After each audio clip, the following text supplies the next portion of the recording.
I think we've seen a couple of themes in the equity trade surveillance space. I think the two most dominant ones are uh, complexity and performance. In terms of complexity, we're looking at solutions which have to ingest more and more different kinds of data, whether it's unstructured or structured, and for purposes such as trade reconstruction or order book reconstruction. And we've also seen that firms are looking to have more real-time monitoring, particularly in areas like cash equities. So I think the real kind of major theme of this report is of a balancing act between, firms have to decide how they're going to get both performance and complexity out of their systems, and they have to have an architecture which can handle both of those.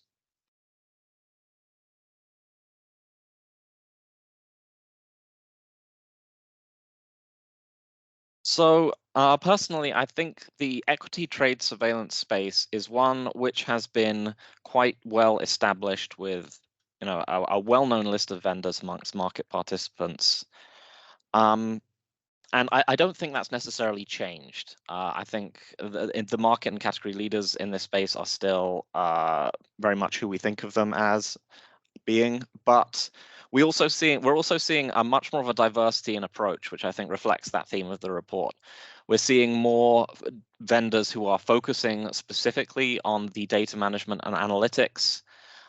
We're seeing firms who are more focused on the performance side of the trade surveillance, and we're seeing firms who are looking to build a sort of holistic approach at approaching things like trade reconstruction from the idea of of bringing together communications and transactions into a single platform.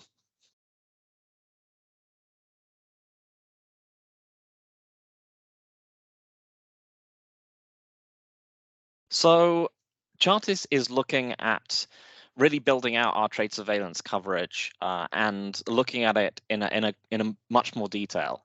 So this first report in 2023 is equity trade, but we're also looking at branching out into a lot of different areas because we recognize there's a lot of heterogeneity in the marketplace.